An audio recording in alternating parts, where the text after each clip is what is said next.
Então, para a gente fazer um cálculo hidráulico, a gente precisa ter uma isométrica já pronta, tá? E a gente precisa inicialmente da isométrica e nós precisamos já determinar quais são os hidrantes mais desfavoráveis, tá?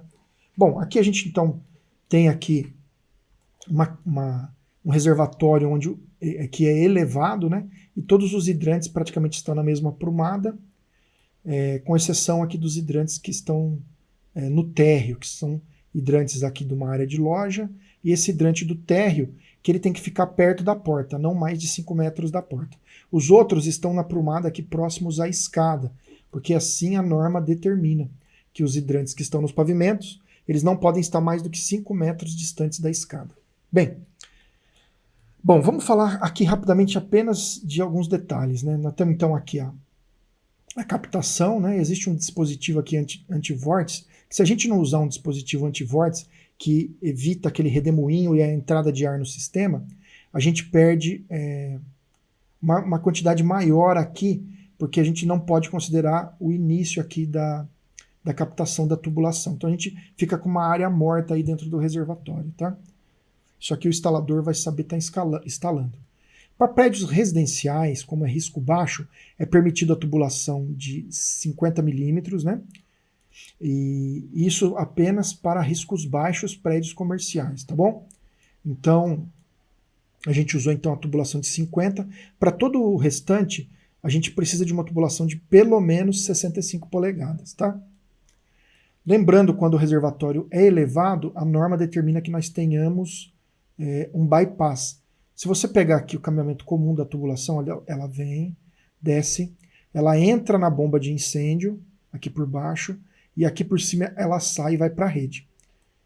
Aqui, quando ela sai, a norma determina que a gente tenha um bypass, porque se a bomba por algum motivo não funcionar, a gente não vai ter água em toda a rede. E como aqui por gravidade nós podemos ter água, a bomba nos exige que a gente faça aqui uma captação da água aqui antes de entrar na bomba de incêndio e ligue ela diretamente aqui para ela alimentar toda a aprumada aqui, tá bom?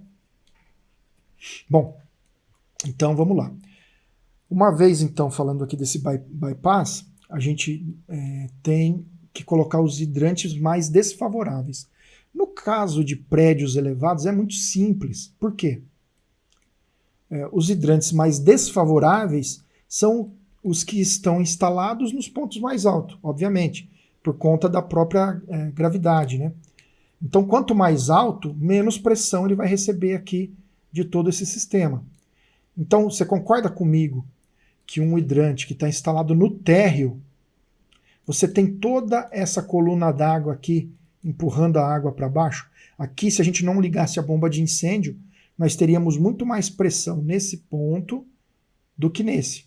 Ou seja, quanto mais alto o hidrante estiver instalado, maior vai ser a pressão quanto mais alto o hidrante estiver instalado, menor é a pressão sobre ele. Então, menor a pressão e menor a vazão do sistema. Então, esses hidrantes nos pontos mais altos são os hidrantes mais desfavoráveis. Ou seja, como a gente numera os hidrantes segundo a sua desfavorabilidade, o primeiro hidrante aqui a gente chamou de H1, depois H2, H3, e assim sucessivamente, até esse último hidrante aqui, que é o H14 aqui nessa mesma aprumada. O H15, ele é o do ponto mais baixo aqui, ó, e o mais distante, né, porque nós temos dois praticamente na mesma altura, então o H15 é esse. O H16 também é o que está mais baixo, e esse aqui passou a ser o H13. Por que ele é o H13? Ele está no mezanino, tá vendo? Ele está no mesmo nível do H12. Então esse ele está num ponto mais alto do que o H14. Então esse aqui, como ele está mais baixo, ele é mais favorável. Então H12, 13, 14, 15 e 16. Perfeito? Então uma vez a gente determinado quais são os hidrantes segundo a sua desfavorabilidade, a gente passa para o cálculo hidráulico, tá?